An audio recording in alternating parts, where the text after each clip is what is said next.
കുട്ടികളെ, രക്ഷിതാക്കളെ, സഹോദരി സഹോദരന്മാരെ, നമ്മുടെ വിദ്യാലയങ്ങളെല്ലാം പുഷ്പിക്കുന്ന കാലഘട്ടമാണിത്. വിദ്യാലയങ്ങൾ വികസിക്കുകയല്ല വേണ്ടത്, പുഷ്പിക്കുകയാണ്. വിദ്യാലയത്തിന്റെ കെട്ടിടത്തിന്റെ എണ്ണം വലിപ്പം വർദ്ധിക്കുകയും അതിന്റെ ടൈൽസ് വർദ്ധിപ്പിക്കുകയും അതിന്റെ മിനുസം കൂട്ടുകയും അതിന്റെ ഗ്രൗണ്ട് വർദ്ധിപ്പിക്കുകയും ഒക്കെ ചെയ്യണം. പക്ഷേ ഹൈടെക് വിദ്യാലയമായതുകൊണ്ട് മാത്രം ഒരു വിദ്യാലയം പുഷ്പിക്കുന്നില്ല. വിദ്യാലയം പുഷ്പിക്കുന്ന രംഗമാണ് ഞാനിപ്പോൾ ഇവിടെ വന്നപ്പോൾ നിങ്ങളുടെ കുഞ്ഞുങ്ങളുടെ പുഷ്പിക്കുന്ന പ്രക്രിയയാണ് കണ്ടത്. ഒരു പൂവ് വിരിയുന്ന സുഖമറിയാമോ? ഒരു പൂവ് വിരിയുന്ന സുഖം. ചിത്ര പാടിയ ഒരു മനോഹരമായ സിനിമാ പാട്ടിന്റെ ആദ്യത്തെ വരിയാണ്, ഒരു പൂവിരിയുന്ന സുഖമറിഞ്ഞു എന്നൊരു പാട്ട് കേട്ടിട്ടില്ലേ? ഒരു പൂ വിരിയുന്ന സുഖം. ആ സുഖമാണ് ഞാൻ ആ മണൽത്തിട്ടമേൽ കയറിയിരുന്നിട്ട് ഈ കൊച്ചുകുട്ടികൾ ഇവിടെ ഒപ്പന അവതരിപ്പിക്കുന്നത് കണ്ടത്. ആ ഒപ്പനയിൽ താളം തെറ്റുന്നുണ്ടാകാം, ചില ആൾ തിരിഞ്ഞു നോക്കുന്നുണ്ട്, അങ്ങോട്ടോ തിരിയേണ്ടത് നോക്കുന്നുണ്ട്. അതൊക്കെ അതിന്റെ സൗന്ദര്യമാണ്. ഒരു പനിനീർദളത്തിലെ ഇതളുകളെല്ലാം വരിവരിയായി കൃത്യമായിട്ട് നിന്നിട്ടുണ്ടെങ്കിൽ അതിനൊരു സൗന്ദര്യവുമില്ല. അത് പല വിധത്തിൽ പല ഭാഗത്തേക്ക് ചെരിഞ്ഞും ചാഞ്ഞും കുത്തരിയും ചെരിഞ്ഞും ഒക്കെ നിൽക്കുമ്പോഴാണ് പനിനീർ പൂവിന്റെ ടോട്ടാലിറ്റി സൗന്ദര്യം ഉണ്ടാകുന്നത്. അതുപോലെ ഒരു പനിനീർ പൂവ് വിരിയുന്ന സുഖമാണ് ഈ കൊച്ചു കുഞ്ഞുങ്ങൾ ഇവിടെ മെഗാ തിരുവാതിര അവതരിപ്പിക്കുമ്പോൾ ഞാൻ അനുഭവിച്ചത്. ഇതാണ് ഈ വിദ്യാലയത്തിന്റെ പുഷ്പിക്കൽ. നമ്മുടെ കലോത്സവങ്ങളും പഠനോത്സവങ്ങളും എല്ലാം ഗംഭീരമായി മാറുമ്പോൾ ഇവിടെ വന്നിരിക്കുന്ന രക്ഷിതാക്കളെ, അവരുടെ ബന്ധുജനങ്ങളെ, നാട്ടുകാരെ, സഹോദരി സഹോദരന്മാരെ, MLA പറഞ്ഞിരിക്കുന്ന കാര്യം തന്നെ ഞാൻ ഒന്നുകൂടി ആവർത്തിക്കട്ടെ. വിദ്യാഭ്യാസത്തിന്റെ ഏറ്റവും പ്രധാനപ്പെട്ട ഏട് അവരുടെ ശൈശവത്തിൽ, അവരുടെ പ്രൈമറി വിദ്യാലയത്തിലാണ്. +2-ന്റെയും SSLC-യുടെ പരീക്ഷ തുടങ്ങിയല്ലേ? ആ പരീക്ഷക്ക് എഴുതുന്ന മക്കളുള്ള രക്ഷിതാക്കൾ ഇപ്പൊ ലീവ് എടുക്കണം, ടെൻഷൻ അടിക്കണം, ട്യൂഷൻ അയക്കണം, എന്തൊക്കെയാ ചെയ്യേണ്ടെന്നറിയാതെ പരക്കം പായ ഒരു കാര്യമില്ല. നെല്ല് നടുന്നത് കണ്ടിട്ടില്ലേ നിങ്ങൾ? നെല്ല് പറിച്ചു നടുന്നതിന് നമ്മൾ നാട്ടീന്നാ പറയും അല്ലേ? ആ നാട്ടീന്റെ സമയത്തിട്ട വളമാണ് ആ നെല്ലിന്റെ മീന് നിശ്ചയിക്കുക. അല്ലാതെ കതിരായിട്ട് വളം വെച്ചിട്ട് ഒരു കാര്യവുമില്ല. ഇപ്പോൾ ഈ കുട്ടികളോട് പറയുന്ന വാക്കും നോക്കും, അവരോടുള്ള തല്ലും തലോടലും കെട്ടിപ്പിടുത്തവും ഉമ്മവക്കലും സ്നേഹം കൊടുക്കലും അവരോടുള്ള കഥ പറച്ചിലും അവരോടുള്ള പാട്ടുപാടലും കവിത ചൊല്ലലും ഒക്കെയാണ് ഒരു മനുഷ്യന്റെ ജീവിതത്തിന്റെ എല്ലാ വിധത്തിലുള്ള തിരക്കഥയും തീരുമാനിക്കുന്നത്. ഡോക്ടർ എറിക് ബേൺ പറഞ്ഞൊരു വചനം ഞാൻ നോക്കുകയാണ്. ഒരു മനുഷ്യന്റെ ജീവിതത്തിന്റെ മുഴുവൻ തിരക്കഥയും നിർമ്മിക്കാൻ വേണ്ടിയിട്ടുണ്ടാകുന്ന സംഭാഷണങ്ങളും സന്ദർഭങ്ങളുമുള്ള കഥയാണ് തിരക്കഥ. മുഴുവൻ തിരക്കഥയും തയ്യാറാക്കുന്നത് അവന്റെ ശൈശവത്തിലാണ്. അതിന് ചിലപ്പോൾ കഥാപാത്രങ്ങൾ മാറിയെന്നിരിക്കാം, പക്ഷെ അതിന്റെ രസവും താളവും സ്പീഡും ലക്ഷ്യവുമെല്ലാം ശൈശവത്തിൽ നിശ്ചയിച്ചു വെച്ചിരിക്കുകയാണ്. ആ ശൈശവത്തിൽ നിശ്ചയിച്ചു വെച്ചിരിക്കുമ്പോൾ ഒരമ്പ് എത്ര ലക്ഷ്യത്തിൽ, എത്ര വേഗത്തിൽ, ഏത് ലക്ഷ്യത്തിൽ കൃത്യമായി കൊള്ളുമെന്ന് തീരുമാനിക്കുന്നത് ആ അമ്പ് പുറപ്പെടുമ്പോൾ ആ വില്ലിന്റെ ഞാണ് കൊലക്കുന്നതിന്റെ ശക്തിയാണ്. രക്ഷിതാക്കളെ, നിങ്ങളാണ് ഈ വില്ലിന്റെ ഞാണെന്ന് പറയുന്നത്. അത് കൊലച്ച് എത്ര കൃത്യതയോടും എത്ര ആഴത്തിലും നിങ്ങൾ കുലച്ചു പിടിക്കുന്നുവോ അത്ര കൃത്യതയും വേഗത്തിലും ആയിരിക്കും നമ്മുടെ കുട്ടികൾ മുന്നോട്ട് പോവുക.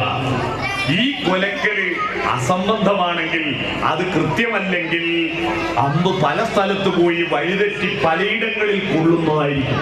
അതുകൊണ്ട് വിദ്യാഭ്യാസത്തിന്റെ പ്രസക്തി സ്കൂളിലല്ല എന്ന് നിങ്ങൾ മനസ്സിലാക്കണം.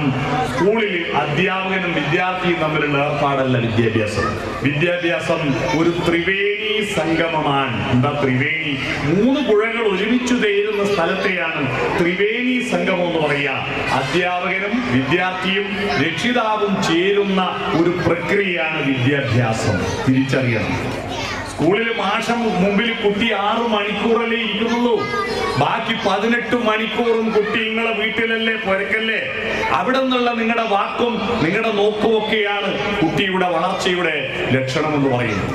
ഞാനിവിടെ ഉമ്മമാരോട് ചോദിക്കുക, ഉപ്പമാരോട് ചോദിക്കുക, അമ്മമാരോട് അച്ഛന്മാരോട് ചോദിക്കുക, നിങ്ങളെ മക്കളെ എല്ലാം കിട്ടിയത് ഇബ്ലീസിന്റെ കൃപ കൊണ്ടാണോ, ചെകുത്താന്റെ കൃപ കൊണ്ടാണോ, കലിയുടെ കൃപ കൊണ്ടും അല്ലല്ലോ. ഇബ്ലീസും ചെകുത്താനും കലിയും അനുഗ്രഹിച്ചു കിട്ടിയ മക്കളല്ല. ആരനുഗ്രഹിച്ചതാ? പടച്ചോൻ, അല്ലാഹു, കർത്താവ്, ഭഗവാൻ അനുഗ്രഹിച്ചു കിട്ടിയ മക്കളല്ലേ. അപ്പൊ ഭഗവാൻ നിങ്ങളെ അനുഗ്രഹിച്ചു തരുമ്പോ ഭഗവാന്റെ സ്വഭാവമല്ലേ കുട്ടികൾക്ക് കൊടുക്കുക? നമ്മളൊരാളെ ഒരു സ്ഥലത്ത് പറഞ്ഞേക്കുമ്പോ അയാളെ കൈമ കൊടുക്കുക നമ്മളെ കയ്യിലുള്ള സാധനമല്ലേ. ദൈവം നിങ്ങളുടെ ഇപ്പൊ ഹിന്ദുക്കളെല്ലാം പറഞ്ഞാലിന് കുട്ടികളെയും കുട്ടി അമ്പലത്തിൽ പോകുന്നുണ്ട്. എന്തിനാ പോകുന്നത്? ആടെ കൊണ്ടുപോയിട്ട് പറയാ, ഭഗവാനെ നിങ്ങൾ പറഞ്ഞ മുകളിലാ ഒരു കൊല്ലം കൂടി ഡാമേജ് ഒന്നും ഇല്ലാണ്ട് പോയിട്ട് കൊണ്ട് കാണിച്ചു കൊടുക്കുക. മനസ്സിലായോ? ദൈവത്തിന്റെ മക്കളല്ലേ. ഞാനൊരു ഇന്ത്യൻ എക്സ്പ്രസ് പത്രത്തിന്റെ ചരമ പേജ് ഇങ്ങനെ നോക്കുമ്പോൾ ഒരു ദിവസം ഒരു നല്ല സുന്ദരനായ ഒരു കുട്ടിയെ കണ്ടു. ആ ചരമ പേജിൽ ആരാണ് ഈ കുട്ടി? മരിച്ചുപോയ കുട്ടിയുടെ ഫോട്ടോ. ആരാ ഈ കുട്ടി എന്നറിയാൻ ഞാനതിന്റെ അടിക്കുറിപ്പ് വായിച്ചു. ആ അടിക്കുറിപ്പ് ഇംഗ്ലീഷ് പത്രമാണ്, ഇംഗ്ലീഷിലായിരുന്നു. Who plucked the flower? I said the master. Then the gardener kept silent. എന്താ ഞാൻ ഒന്നുകൂടി അത് വായിച്ചു. Who plucked the flower? ആരാ പൂ പറിച്ചത്? I said the master. ഞാനാ പറിച്ചത്, തോട്ടത്തിന്റെ ഉടമ പറഞ്ഞു. Then the gardener kept silent. പിന്നീട് തോട്ട സൂക്ഷിപ്പുകാരൻ ഉണ്ടായിരുന്നു. നമുക്ക് മനസ്സിലായോ? തോട്ട സൂക്ഷിപ്പുകാരൻ നോക്കുമ്പോ ഒരു പൂ കാണുന്നില്ല. ആരുടെ ഈ പൂ പറിച്ചത്? അപ്പൊ തോട്ടത്തിന്റെ മോലാളി പറഞ്ഞ അതെന്റെ തോട്ടത്തിലെ പൂവാൻ ഞാൻ പറിച്ചതല്ലേ. പിന്നീട് തോട്ട സൂക്ഷിപ്പുകാരനെ ചോദിക്കാൻ അധികാരമുണ്ടോ? ഇല്ല. ഈ മരിച്ചുപോയ കുട്ടിയുടെ ഉമ്മയും ചോദിക്കുക, അച്ഛനും അമ്മയും ചോദിക്കുക, ആരാ എന്റെ മോനെ എടുത്തേ? മോനെ തന്നാൾ അങ്ങ് പറയാ, എന്റെ തോട്ടത്തിലെ പൂവല്ലേ, ഞാൻ ഇങ്ങോട്ട് പറിച്ചെടുത്തതല്ലേ, നിനക്ക് എന്ത് ചോദിക്കാൻ അധികാരം? പിന്നെ ഉമ്മയും ഉണ്ടാതിരിക്കല്ലാതെ വേറെ ഒന്നും മാർഗമുണ്ട്? എന്തിനാ ഞാൻ ഈ കഥ പറഞ്ഞത്, ഈ കാര്യം പറഞ്ഞത്? നമ്മുടെ കുട്ടികളെല്ലാം നാഥന്റെ മുറ്റത്ത് വിളഞ്ഞിടുന്ന നന്മുന്തിരിക്കൊത്തു മനുഷ്യവർഗം. നമ്മുടെ നാഥന്റെ മുറ്റത്ത് വിളയുന്ന പൂക്കളും മുന്തിരികളുമാണിത്. അപ്പൊ നാഥന്റെ ഗുണങ്ങൾ കുട്ടികൾക്കുണ്ട്. എല്ലാ കുട്ടിയും ജനിക്കുമ്പോ പടച്ചോൻ എന്തോ കൊടുത്തയച്ചിട്ടുണ്ട്. നിങ്ങൾ കണ്ടിന അത് അവരെ കയ്യിൽ? അവര് കൊണ്ടുവരുമ്പോ വെറും കൈയോടെ ഒരു കുട്ടിയും ജനിക്കുന്നുണ്ടാ? ജനിക്കുമ്പോ കുട്ടീന്റെ കൈ ഇങ്ങനെയാണോ? അല്ല, ഇങ്ങനെയല്ലേ ഉണ്ടാവുക? അതെ, അതൊരു പ്രതീകമാ. എന്താ അത്? കുട്ടി എന്തോ കൊണ്ടുവന്നിട്ടുണ്ട്. എന്താ കൊണ്ടുവന്ന്? സ്വർണ്ണ ബിസ്ക്കറ്റാ, മുട്ടായിയാ? ഒന്നുമല്ല. കുട്ടി കൊണ്ടുവന്ന് എന്താന്ന് നിങ്ങളോട് വിളിച്ചു പറയുന്നുണ്ട്. നമുക്ക് അറിഞ്ഞൂടായിട്ട് ആ ഭാഷ. നമ്മൾ പറയും കുട്ടി കരയുന്നാണ്. എന്തിനാ കുട്ടി കരയ? സാധാരണ എന്തിനാ നമ്മൾ കരയ? ഒന്നിക്ക് പേടിച്ചിട്ട്, അല്ല സങ്കടം കൊണ്ട്. കുട്ടി ജനിച്ചോടനെ എന്തിനാ കരയുന്നത്? ജനിച്ചോടനെ കരയുന്നത് മുല്ലപ്പെരിയാർ ഡാം പൊട്ടൂന്ന് പേടിച്ചിട്ടാ? പുൽവാമയിൽ ആക്രമണം ഉണ്ടായി എന്ന് വിചാരിച്ചിട്ടാ? ഒന്നുമല്ല.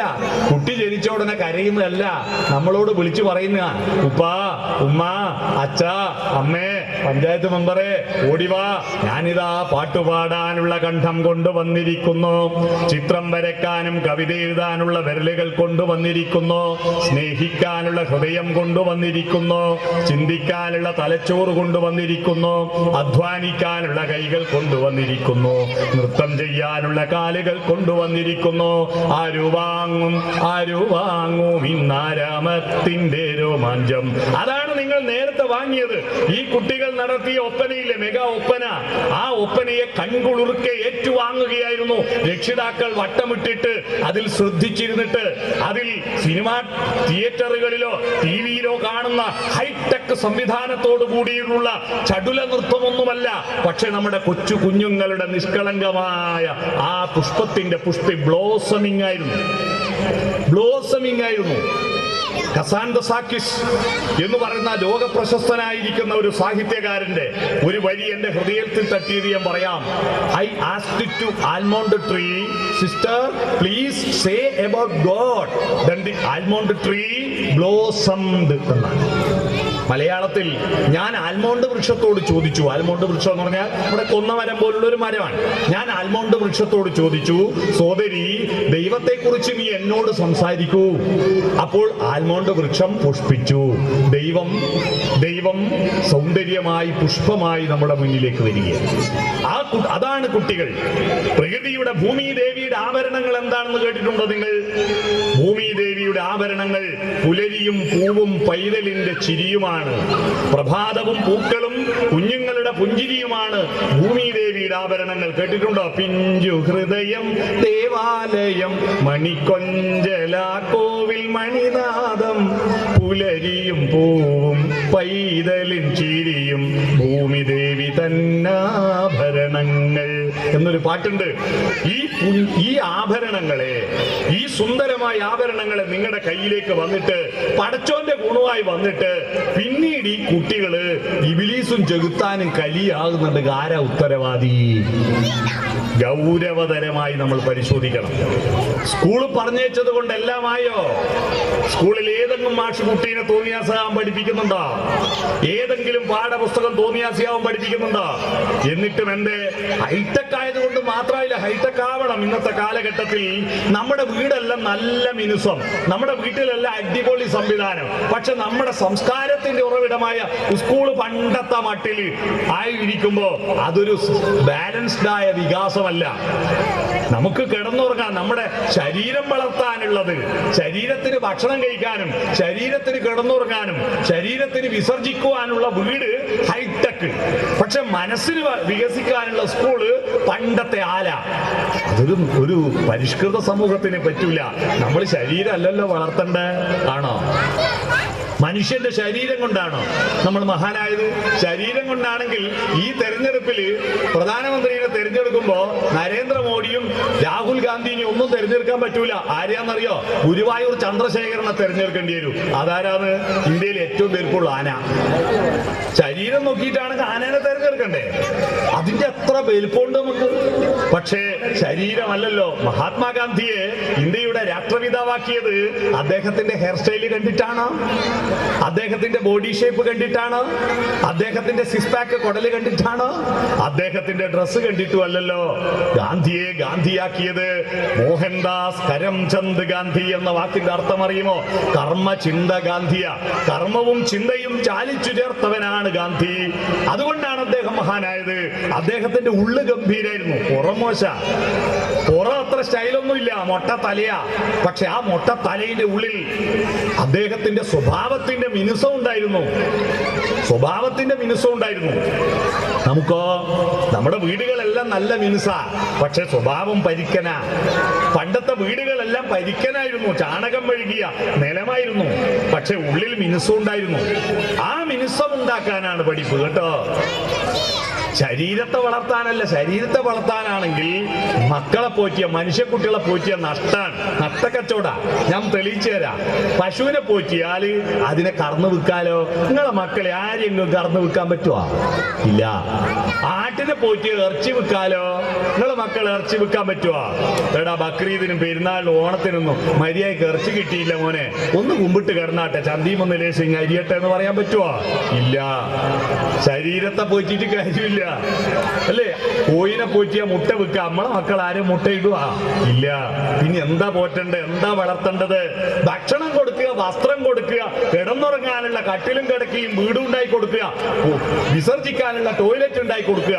ഈ പണി എടുത്താൽ ഒരു രക്ഷകർത്താവായി ആരെങ്കിലും ധരിക്കുന്നുണ്ടെങ്കിൽ അവർ മനുഷ്യരുടെ എത്ര രക്ഷകർത്താവല്ല, മൃഗത്തിന്റെ രക്ഷകർത്താവാ.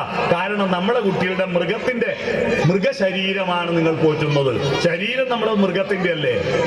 നമ്മുടെ ശരീരം മൃഗത്തിന്റെയാ. ഇപ്പൊ ഡോക്ടറുടെ വേദിയിലുണ്ട്. മൃഗത്തിന്റെയും മനുഷ്യന്റെയും അനാട്ടമിയിൽ എന്തോ വ്യത്യാസമുണ്ടോ? മൃഗങ്ങൾക്കും രണ്ട് കണ്ണൻ, നമുക്കും രണ്ട് കണ്ണല്ലേ? മൃഗങ്ങൾക്കും കണ്ണിൻ്റെതായ മൂക്ക്, നമുക്കും കണ്ണിൻ്റെതായ അല്ലേ മൂക്ക്? മൃഗങ്ങൾക്ക് മൂക്കിന് രണ്ടോട്ടയാണ്, നമുക്ക് മൂക്കിന് രണ്ടോട്ടയല്ലേ?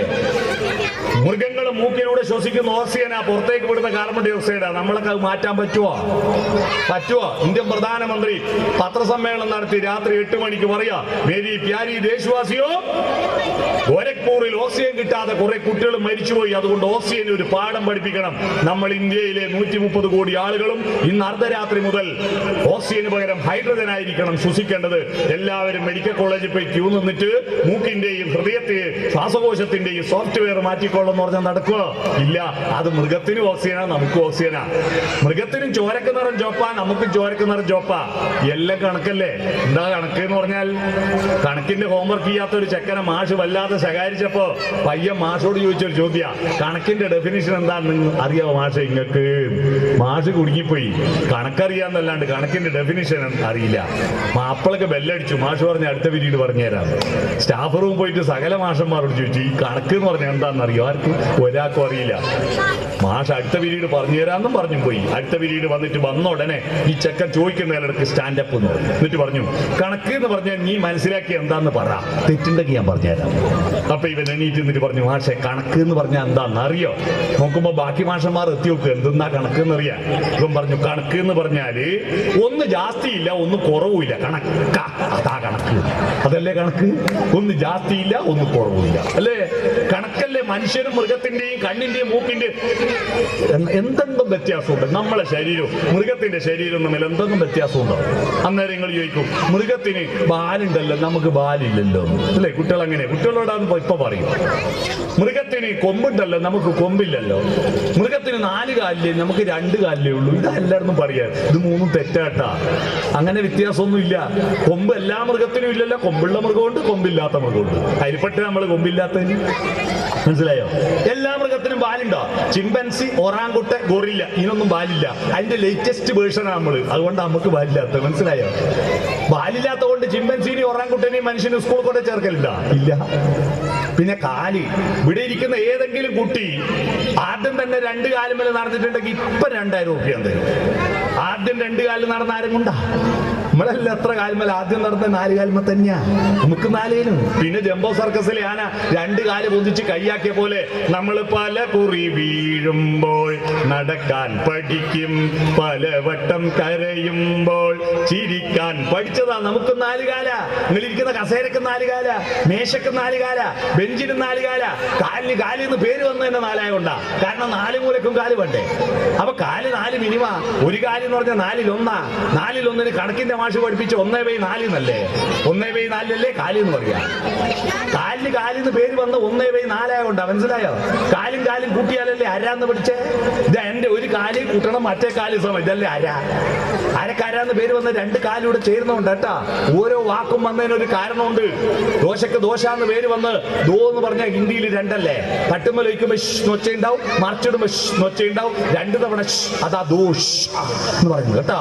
ഈ മട്ടൻ ഒരു സ്കൂളിൽ പ്രസംഗിച്ചിട്ട് ഒരു ചെക്കൻ ചോദിച്ചു എന്നാ പൊറോട്ടക്ക് എങ്ങനെയാ പൊറോട്ട എന്ന് പേര് വന്നു പറയാം. ഞാൻ കുടുങ്ങിപ്പോയില്ലേ? ഞാൻ പറഞ്ഞു നല്ല പൊറോട്ടയാ പൊന്തിച്ച് പിടിച്ചോക്ക്, അതിന്റെ 2 പൊറോട്ടയായിക്കൊണ്ടാന്ന് പറഞ്ഞു. മനസ്സിലായോ? പുതപ്പിന് എങ്ങനെയാ പുതപ്പ് എന്ന് പേര് വന്നെന്നറിയാം. നിങ്ങൾ പോച്ചാ ഒന്ന് മറിഞ്ഞു കിടക്കുമ്പോ പുതപ്പങ്ങ് പോവും. ശീതം പിടിക്കുമ്പോ ആരെങ്കിലും ടോർച്ചടിച്ച് നോക്കുവോ? കൊതുക് അടിക്കുമ്പോ ലൈറ്റ് ഇട്ട് നോക്കുക. കൈകൊണ്ട് കാലുകൊണ്ട് തപ്പു, പിന്നെയും പോവും. തപ്പ് പോ തപ്പ് പോ തപ്പ് പോ തപ്പ്. മനസ്സിലായോ? ഞാൻ പറഞ്ഞു വന്നത് മനുഷ്യന് എത്ര കാല്? 4. ശരീരം കൊണ്ടും ഒരു വ്യത്യാസവും ഇല്ല. ശരീരം മൃഗങ്ങളെയൊക്കെ പോക്കാം നമ്മള്. ഡോക്ടർ വേദിയിൽ ഇരിക്കുമ്പോൾ ഞങ്ങൾക്ക് പറയാൻ പേടിയുണ്ട്. എന്നാലും ഞാൻ പറയട്ടെ, എലിപ്പനി വന്നിട്ട് എത്ര മനുഷ്യന്മാർ ചത്ത്? ഒറ്റ എലിയത്തിന് എലിപ്പനി വന്നിട്ട് ഇല്ല അല്ലേ? നമ്മളാ ചാകുന്നത്. നിപ്പ വന്നിട്ട് ബബാലിയാന്നില്ല, നമ്മളാ ചാകുന്നത്. രാവിലെയും രാത്രിയും പല്ല് വെച്ചിട്ട് നമുക്ക് പല്ല് വേന വരുന്നില്ലേ? എന്നാ ഇതുവരെ ഏതോ നായോ പൂച്ചയോ പശുവോ പല്ല് വെച്ചിനാ. എന്നിട്ട് ഏതോ ബൈക്ക് പല്ല് വേനയായിട്ട് ദന്ത ഡോക്ടറെ കാണിക്കാൻ പോകാണ്ടിരാ. നല്ല പല്ല് അതിന്റെ അല്ലേ? പശു പ്രസവിച്ച പശുക്കുട്ടി 1/2 മണിക്കൂർ കൊണ്ട് എണീറ്റോടും. വേറെ ഇൻക്യുബേറ്ററും വേണ്ട, ഒരു കുന്തവും വേണ്ട, അതങ്ങ് എണീറ്റോടും. നമ്മളെ കുട്ടിയോ 6 മാസം കഴിയൂലേ കുമ്പിടാൻ? അങ്ങനെ വാടി പോകുമ്പോ 3 വയസ്സാവില്ലേ അല്ലേ? നമ്മളെ കുട്ടി പശു 3ാമത്തെ വയസ്സിൽ പ്രസവിച്ചിട്ട് ഒരു അമ്മയാ അല്ലേ? പശുവിന് തിന്നാൻ കൊടുക്കുന്ന ഭക്ഷണം എന്താ? നല്ലെന്തോ കൊടുക്കലുണ്ടാ? പശുവിനെ കറന്ന പാലുണ്ട്, പാൽപ്പായസം വെച്ചിട്ട് 1 ഗ്ലാസ് പാൽപ്പായസം ആരും പശുവിന് കൊടുക്കുക? അതിന്റെ പാലല്ലേ? 1 ഗ്ലാസ് അതിന് നിൽക്കട്ടെ, കൊടുക്കും കേട്ടാ. കുറച്ച് ബാക്കി വന്നിട്ടുണ്ട്, പിറ്റേന്ന് ഉച്ചവരെ ചൂടാക്കി ഒപ്പിക്കും. തീരെ പുളിച്ച് പോയെങ്കിൽ പശുവിന് കൊടുക്കും. കറി നാറിയ പശുവിന്, വെള്ളരിക്ക കെട്ടാ പശുവിന്, ചോറ് പുളിച്ചാ പശുവിന്. ഇതെല്ലാം തിന്നിട്ട് പശു പുറത്തേക്ക് തരുന്ന ചാണകമായിരുന്നു. പണ്ട് സിമെന്റ് വരുന്നതിന് മുമ്പ് നമ്മളെല്ലാം വീടിന്റെ അകം വൃത്തിയാക്കി ചാണകം മെഴുകിയിട്ടാ. ജാതി മത ഭേദം എല്ലാരും ചാണകം ഉപയോഗിച്ചിട്ടാ വൃത്തിയാക്കി. കൊടുക്കുന്നെല്ലാം വൃത്തിയായിട്ട് പുറത്തേക്ക് തരുന്ന വൃത്തിയാക്കുന്നു. നമ്മള് തിന്നുന്നെല്ലാം വളരെ നീറ്റില്ലല്ലേ? കഴുകാണ്ട് ബേക്കാണ്ട് എന്നൊക്കെ തിന്നലുണ്ടാ. എന്നിട്ട് പുറത്ത് വരുന്ന തളിക്കാൻ പറ്റിയെന്നൊക്കെ ഉണ്ടാ? ഇല്ല. അതുകൊണ്ട് നിങ്ങൾ നിങ്ങളുടെ മക്കളുടെ ശരീരത്തെ പോറ്റാനല്ല, ശരീരത്തെ പോറ്റണം എങ്ങനെ? ഇഷ്ടംപോലെ തിന്നാൻ കൊടുത്തിട്ടല്ല, എന്ത് തിന്നാൻ കൊടുക്കണം എന്ത് തിന്നാൻ കൊടുക്കരുത് എന്നറിയണം. ഒരുപാട് ഒരുപാട് തിന്നാം. ഞങ്ങളെയൊക്കെ ബാല്യത്തിൽ മര്യാദക്ക് തിന്നാൻ കിട്ടായിട്ടല്ലേ ഇപ്പൊ കുട്ടിയൊക്കെ വേണ്ടായിട്ടാ. ഞങ്ങളെല്ലാം ചെറുപ്പത്തിൽ അപ്പുറത്തെ വീട്ടിലോ ബന്ധു വീട്ടിലോ ചോദിച്ചാൽ ഉച്ചക്ക് എന്താ കറി, ചക്കക്കുരു വെള്ളരിക്കും പോലെ, രാത്രിയോ വെള്ളരിക്കും ചക്കക്കുരു പോലെ, ഒരേ കറിയായിരിക്കും ഉച്ചക്കും രാത്രി. മനസ്സിലാവാതിരിക്കാൻ തിരിച്ചും മറിച്ചും പറയും. ഇന്നെന്താ കറി? ഇന്ന് പൊരിച്ചയില്ലാത്ത ചോറുണ്ടോ? ഞാൻ പാനൂർ സ്കൂളിൽ കടങ്കഥ ശില്പശാലക്ക് പോയപ്പോൾ ഒരു ചെക്കൻ എന്നോട് ചോദിച്ച കടങ്കഥ കേൾക്കണോ, വേണോന്നുണ്ടായിട്ട് വേണ്ടാന്ന് പറയുന്ന സാധനം എന്താന്ന്. ഞാൻ ചോദിച്ചു എന്താ, എനിക്ക് മനസ്സിലായില്ല. അധികാക്കും വേണമെന്നുണ്ടോ, പക്ഷെ വേണ്ടാന്നേ പറയൂ. എന്താ അത്? ഞാൻ തോറ്റുപോയി. ഓൻ പറഞ്ഞു, എണീറ്റ് എന്നിട്ട് പറഞ്ഞു, ഹോട്ടലിലെ പൊരിച്ച മീൻ. എന്താ മുമ്പ് കൊണ്ടുവന്ന എല്ലാവർക്കും വേണമെന്നുണ്ടാവും, പൈസ ആലോചിച്ചിട്ട് അധികാരം വേണ്ടെന്നാ പറയാ. മനസ്സിലായോ? അപ്പൊ ഞാൻ പറഞ്ഞു വന്നത്, ഇത് പൊരിച്ചവും കരിച്ചവും മീനെല്ലാം തിന്നുന്നു. അത് തിന്നത് കൊണ്ട് മാത്രം കുട്ടികൾ നന്നാവില്ല. നിങ്ങളുടെ കുട്ടിക്ക് നല്ല ആരോഗ്യമുണ്ടോ എന്ന് എങ്ങനെയാ ടെസ്റ്റ് ചെയ്യാ? തൂക്കം നോക്കിയിട്ടല്ല. നല്ല ആരോഗ്യമുണ്ടോ സ്കാൻ ചെയ്യണ്ട. ടോയ്ലറ്റ് പോയാൽ നല്ല സുഖമായിട്ട് പോകുന്നുണ്ടെങ്കിൽ, ഇന്നോവ കാർ കയറിയ പോലെ സംഭവം പോകുന്നുണ്ടെങ്കിൽ നല്ല ആരോഗ്യമാണ്. ഇപ്പൊ കുട്ടികൾ താറിടാത്ത റോഡ് മേലെ ജീപ്പ് കയറ്റുന്നുണ്ടാ, പക്ഷി കീറിട്ടിട്ട്. അതുപോലെയാണ് ടോയ്ലറ്റ് പോകുന്നത്. മല്ല് പിടിക്കുക. അവർക്ക് ആരോഗ്യം പോക്ക. കാരണം അവർക്ക് കൊടുക്കേണ്ട ഭക്ഷണം 100 ഗ്രാം ഇറച്ചി കൊടുക്കുമ്പോ ഉമ്മമാരെ 200 ഗ്രാം പച്ചക്കറിയും തിന്നണം കുട്ടികൾ. ഇല്ല, അവരുടെ ശരീരം ആരോഗ്യം പോക്ക കേട്ടോ. ബാലൻസ്ഡ് അല്ല അവരുടെ ശരീരം. അവരുടെ ഹോർമോൺ ബാലൻസ് തെറ്റുക. അതുകൊണ്ട് ഇറച്ചിയും മീനും കൊടുക്കണ്ടെന്ന് ഞാൻ പറഞ്ഞില്ല, കൊടുത്തോ. പക്ഷെ പച്ചക്കറിയും ഇലക്കറിയും പഴങ്ങളും. ഇപ്പം വേനൽക്കാലത്ത് നല്ലോണം പഴം കൊടുക്ക്, മുത്താറി കാച്ചി കൊടുക്ക് കുട്ടികൾക്ക്. ചെറിയ കുട്ടിയായിരിക്കുമ്പോ കിങ്ക് മാത്രം കൊടുത്താൽ പോരാ, വലുതായാലും കൊടുക്കണം മുത്താറിയൊക്കെ. എല്ലാം പലവിധ ഭക്ഷണം കൊടുക്ക്. അങ്ങനെ കൊടുക്ക്. ഇത് സാമ്പാർ വിളമ്പിയ കുട്ടികൾ എന്താ ചെയ്യാന്നറിയാം? ഈ കണിശന്മാരെടുത്ത് പോയാൽ ഇങ്ങനെ വാരി വെക്കൂലേ, സാന്നിധ്യ ക്ഷേത്രാണി ബിംബാണി ത്രീണി ലഗ്നേന ചിന്തയിൽ എന്ന് പറഞ്ഞിട്ട് അങ്ങോട്ടും ഇങ്ങോട്ടും കബഡി നേരത്തും പോലെ വെണ്ടയ്ക്ക അങ്ങോട്ട്, മുരിങ്ങക്കായ് ഇങ്ങോട്ട്, ഉരുളക്കിഴങ്ങ് അങ്ങോട്ട്, തക്കാളി അങ്ങോട്ട്, ചാറ് മാത്രം കൂട്ടി തിന്നുന്ന മക്കളാണെങ്കിൽ അമ്മമാരെ നിങ്ങൾ നല്ല അമ്മയല്ല, നല്ല ഉമ്മയല്ല. എല്ലാം തിന്നണം കുട്ടികൾ. ആരോഗ്യം. പക്ഷെ ആരോഗ്യം അല്ലല്ലോ വളരേണ്ട മനുഷ്യന്. മനസ്സ് വളരണ്ടേ, ഹൃദയം വളരണ്ടേ. അത് വളർത്തണമെങ്കിൽ ബാഹ്യമായ മോടികൾ മാത്രം വളർന്നാ പോരാ. കേരളത്തിലെ ആദ്യത്തെ ഇന്റർനാഷണൽ ഹൈടെക് സ്കൂൾ ഏതാണെന്നറിയോ? ആലപ്പുഴ ജില്ലയിലെ Chengannur saint Ansys English medium സ്കൂളാ. ഭയങ്കര സംവിധാനമായിട്ടാ ആ സ്കൂള്. ആ സ്കൂളിലെ ഒരു കുട്ടിയെ ഞാൻ നിങ്ങളെ പരിചയപ്പെടുത്താം. ആ കുട്ടി 1987 SSLCക്ക് റാങ്ക് കിട്ടിയ കുട്ടിയാ. 87 ആ കുട്ടിയെ നിങ്ങൾ അറിയും. എങ്ങനെ? 87 മാർച്ച് 26-ാം തീയതിത്തെ പേപ്പറിൽ ആ 10 കുട്ടികളുടെ കൂട്ടത്തിൽ ആ പെൺകുട്ടിയുടെ പേരുണ്ട്, ഫോട്ടോ ഉണ്ട്, റാങ്ക് കിട്ടിയ കുട്ടികളുടെ കൂട്ടത്തിൽ. പക്ഷേ 87 മാർച്ച് 26 മെയ് 26-ാം തീയതി പേപ്പർ ഇങ്ങനെ കിട്ടും. ഒന്നും വേണ്ട, നിങ്ങളുടെ എല്ലാവർക്കും അറിയാം കുട്ടിയെ. ആ കുട്ടിയുടെ പേര് സരിത എസ് നായർ എന്നാ. കേട്ടില്ല? തട്ടിപ്പ് സരിത. ടിവിയിലെല്ലാം വന്ന കണ്ടില്ലേ? റാങ്ക് വാങ്ങിയ പെണ്ണാ. എന്താ കാര്യോ? അതുകൊണ്ട് നമ്മുടെ കുട്ടികൾക്ക് റാങ്ക് വാങ്ങുക, ഫുൾ A+ വാങ്ങുക മാത്രമല്ല ലക്ഷ്യം. അതിലൂടെ ഓർമ്മശക്തി മാത്രം പരീക്ഷിച്ചാൽ പോരാ. വ്യക്തിത്വത്തിന്റെ സമഗ്രമായ വികാസമാണ് നമ്മുടെ ഈ പൊതുവിദ്യാലയങ്ങളിലെ കരിക്കുലത്തിൽ ലക്ഷ്യം വെക്കുന്നത്. കുട്ടികളെല്ലാം പഠിച്ച് A+ വാങ്ങി, ജോലിയും വാങ്ങി, ശമ്പളവും വാങ്ങി, വീടും വാങ്ങി, തീർന്നു. അതിലപ്പുറം എന്താ? മനുഷ്യന് അതാണോ ജീവിത ലക്ഷ്യം? അതിനപ്പുറത്തൊരു മാനവികതയില്ലേ? ഒരു മനുഷ്യ സ്നേഹമില്ലേ? പ്രകൃതിയും മനുഷ്യനും എല്ലാം ചേർന്ന ഒരു ധാർമ്മികതയില്ലേ? ഒരു മൂല്യബോധമില്ലേ? അപ്പൊ വിദ്യാഭ്യാസത്തിന് 5 ലക്ഷ്യങ്ങളിൽ ഒന്ന് മാത്രമാണ് പരീക്ഷയിൽ ജയിക്കുക എന്ന IQ, ഇന്റലിജൻസ് കോഷ്യന്റ്. പിന്നെയും 4 ക്യൂ ഉണ്ട് കേട്ടോ. ആ 4 ക്യൂ മാവേലി സ്റ്റോറിലെ ക്യൂ അല്ല. ആ ക്യൂ നിങ്ങൾ രക്ഷിതാക്കൾ നിർബന്ധമായി മനസ്സിലാക്കണം. ഒരു ക്യൂ എന്താണെന്നറിയോ? Emotional Q. വൈകാരികത വേണം കുട്ടികൾക്ക്. എങ്ങനെ? വികാരം ഇല്ലാതിരിക്കലല്ല, അമിത വികാരം പ്രകടിപ്പിക്കലുമല്ല. ഒരു വികാരം ഇല്ലെങ്കിൽ പിന്നെ എന്ത് മനുഷ്യനാ? കരയേണ്ടടുത്ത് കരയണം, കരയാൻ പാടില്ലാത്തടത്ത് കരയരുത്. ചിരിക്കേണ്ടടുത്ത് ചിരിക്കണം, ചിരിക്കാൻ പാടില്ലാത്തടത്ത് ചിരിക്കരുത്. മനസ്സിലായോ? ദേഷ്യം വരേണ്ടടുത്ത് ദേഷ്യം വരണം, ദേഷ്യം വരാൻ പാടില്ലാത്തത് ദേഷ്യം വരരുത്. എന്നാൽ ഇപ്പൊ നമ്മുടെ കുട്ടികള് വേണ്ടുന്നതിന് ദേഷ്യം വരൂല, വേണ്ടാത്തതിന് ദേഷ്യം വരിക. ആവശ്യമുള്ളതിന് പ്രതികരിക്കില്ല, അനാവശ്യമായി പ്രതികരിക്കുക. ആ പ്രതികരണത്തിന്റെ വിഷയത്തിന്റെ ഗൗരവത്തിനനുസരിച്ചിട്ടല്ല, ചെറിയ വിഷയത്തിന് വലിയ പാതകം ചെയ്യുക. ചെറിയ വിഷയമായിരിക്കും, അതിന് വലിയ പാതകം ചെയ്യുക. വലിയ വിഷയത്തിന് അനങ്ങാണ്ടിരിക്കുക. ഇത് ഇമോഷണൽ കോഷ്യന്റ് ഇതെടുന്ന പഠിപ്പിക്കുക. ഞാനൊരു ഉദാഹരണം പറയാം. എന്റെ നാട്ടിൽ കഴിഞ്ഞ ദിവസം ഒരു നാനോ കാറിൽ ലോട്ടറി ടിക്കറ്റ് വിൽക്കുന്ന റോഡ് സൈഡിൽ നിന്ന് ഒരാൾ, ആ കാറിന്റെ ബേക്കിൽ ഒരു ഓട്ടോറിക്ഷ വന്ന് കുത്തി. ഒച്ച കേട്ടിട്ട് ഞങ്ങൾ ഓടി ചെല്ലുമ്പോൾ കാണുന്നത് ഓട്ടോറിക്ഷക്കും കാറിനും ചളുക്കിയിട്ടുണ്ട്, വണ്ടിയുടെ ഡ്രൈവർക്കൊന്നും പറ്റിയിട്ടില്ല. പക്ഷേ ഈ കൊണ്ട കുത്തിയ ഓട്ടോറിക്ഷ ഡ്രൈവർ ചാടി ഇറങ്ങിയിട്ട് കാറിന്റെ ഡ്രൈവറെ പിടിച്ചടിക്കാൻ നോക്കുക. ഇവൻ അങ്ങോട്ട് കൊണ്ട കുത്തുക, എന്നിട്ട് അടി അങ്ങോട്ട് കൊടുക്കുക. ഇതെന്ത് സ്വഭാവ? ഈ സ്വഭാവം ഇന്ന് പുതിയ തലമുറയുടെ ഒരു സ്വഭാവ. ബാധി പ്രതിയാവുക. ഇതെടുന്നാ പഠിച്ചെന്നറിയോ ഇവൻ? നിങ്ങൾ അറിയാതെ അമ്മമാരെ ഉമ്മമാരെ നിങ്ങൾ ചെയ്ത ഒരു ചെറിയ കാര്യം, നിങ്ങൾ ദുഷ്ടതയൊന്നും ചെയ്തതല്ല, നല്ല കാര്യമാണ്. പക്ഷെ അത് അവൻ പഠിച്ചെങ്ങനെയാ? ഇവൻ ചെറിയ കുട്ടിയായിരിക്കുമ്പോ വീടിന്റെ വരാന്തയിൽ ഓടി കളിക്കുക, ഉമ്മയും അമ്മയും ആത്തുനിന്ന് ദോശ ഇടുക. ചെക്കന്റെ തല കൊണ്ടുപോയിട്ട് മേശക്ക് കുത്തി. ചെക്കന്റെ നിലവിളി കേട്ടിട്ട് ഉമ്മ ചട്ടും വരെ താഴെ വെക്കാണ്ട് പാഞ്ഞും വന്ന് ചെക്കന്റെ നിലവിളി കേട്ട് എന്താ മോനെ പറ്റി എന്റെ തല കുത്തി എന്ന് പറഞ്ഞ് കരയുമ്പോ തടയിൽ കൊടുത്തിട്ടൊന്നും ചെക്കൻ കരച്ചാലും നിർത്തുന്നില്ല. ചെക്കൻ കരയുന്നു, ദോശ കരിയുന്നു. എന്ത് ചെയ്യും? അപ്പോ അമ്മ ഉപയോഗിക്കുന്ന ഒരു സൂത്രപ്പണിയുണ്ട്. എന്താ അത്? ഏത് മേശക്കാടാ കുത്തിയെ? അമ്മേശക്ക്. ഒരു അടി വെച്ച് കൊടുക്കും മേശക്ക്. എന്താ മേശ? എന്റെ കുട്ടീനെ വേദനിപ്പിച്ച്. അപ്പൊ ചെക്കന് സന്തോഷമായി, മേശക്ക് അടി കിട്ടിയല്ലോ, അമ്മക്ക് സമാധാനമായി, ചെക്കൻ കരച്ചാൽ നിർത്തിയല്ലോ. പക്ഷെ ഇവൻ എന്താ പഠിച്ചേ?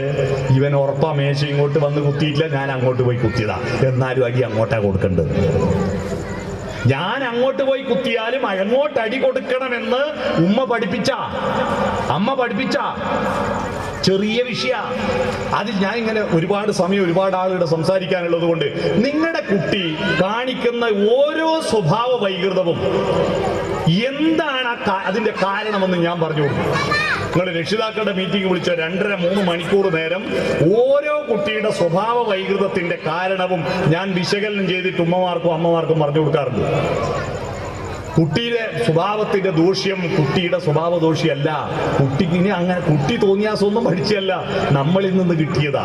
നമ്മൾ തോന്നിയാസം പഠിപ്പിച്ചതല്ല. ചെറിയ ചെറിയ കാര്യങ്ങളിൽ പിരിവിന് വന്നപ്പോ ഇവിടെ ഞാനില്ലാന്ന് പറഞ്ഞിട്ട് തോളിച്ചിട്ട് അവര് തിരിച്ചു പോയപ്പോ എല്ലാരും ചിരിച്ച്.